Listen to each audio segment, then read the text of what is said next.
को नवाजें।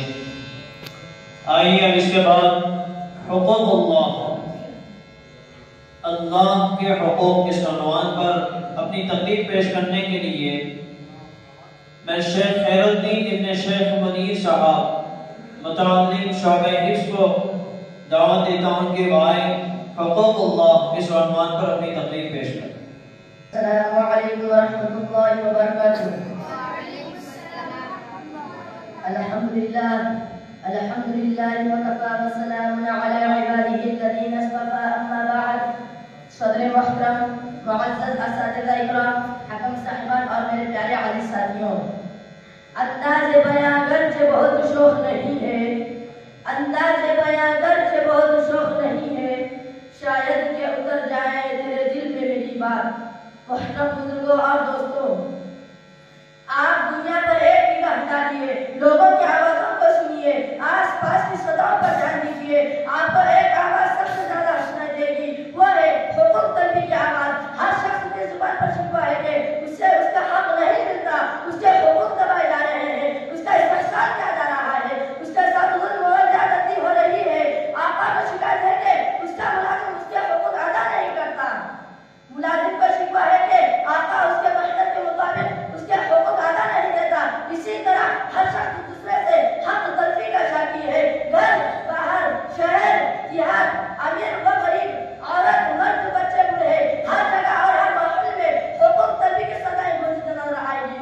दोस्तों, हमें गौर करना चाहिए कि हम अपने हुकूक हासिल करने के लिए किस कदर तक दौड़ करते हैं, कितनी मेहनत और दौड़ धूप करते हैं। हमें जब हमारा हक नहीं मिलता तो हम किस कदर मलाल होता है और हम शिकायत कैसे कैसे दफ्तर खोल देते हैं। मगर अहकामुल हाकिमीन, जिसके कब्ज़े व कुदरत में हमारी जान व माल और दुनिया का ये सारा कारखाना है, हर लम्हा और सहर जिसके हम पर बेशुमार अहसरात व अनामत है, क्या हमने उसके हुकूक की अदायगी की फिक्र की? क्या जो हुकूक हम पर आयद है वो हमने अदा कर दिए? बारी तआला भी हमसे हुकूक अदायगी का तलबगार है, वो भी उसके फायदे के लिए नहीं बल्कि उसके ही फायदे के लिए। क्या हमने उसके तरफ ध्यान दिया और कितनी मरतबा ध्यान दिया? क्या हमने उसके तरफ तवज्जो की और कब तवज्जो की? अगर हम अल्लाह के हुकूक का अदा करने वाले ना बनेंगे तो क्या अल्लाह हमसे खुश रहेगा? क्या उसकी रज़ामंदी हमें हासिल होगी? क्या अल्लाह के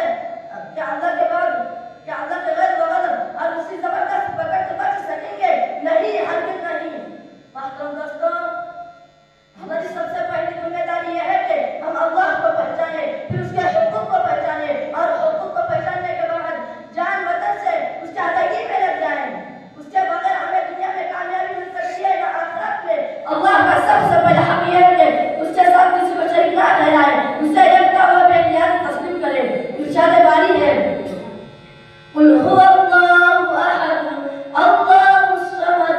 आए नबी करीम सल्लल्लाहु अलैहि वसल्लम कह दीजिए कि अल्लाह एक है, अल्लाह बेनियाज है, अल्लाह की जात या सिफात में किसी को शरीक व साजिद करार देना शिर्क है और शिर्क सबसे बड़ा जुल्म है।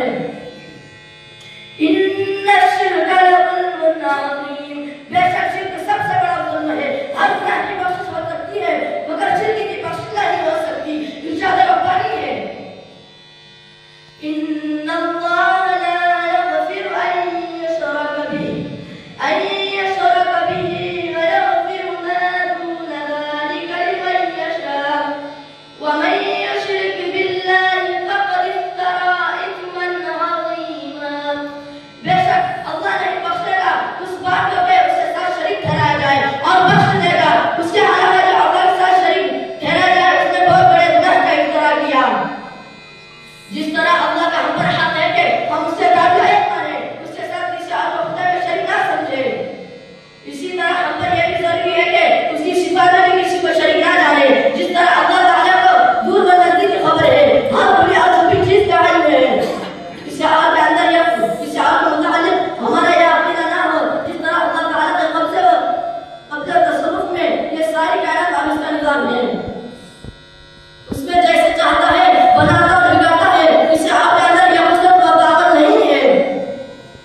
इसी तरह अल्लाह ताला का हम पर हक है कि हम उसकी इबादत व ताअत करें, उसके हुक्मों के आगे सर झुका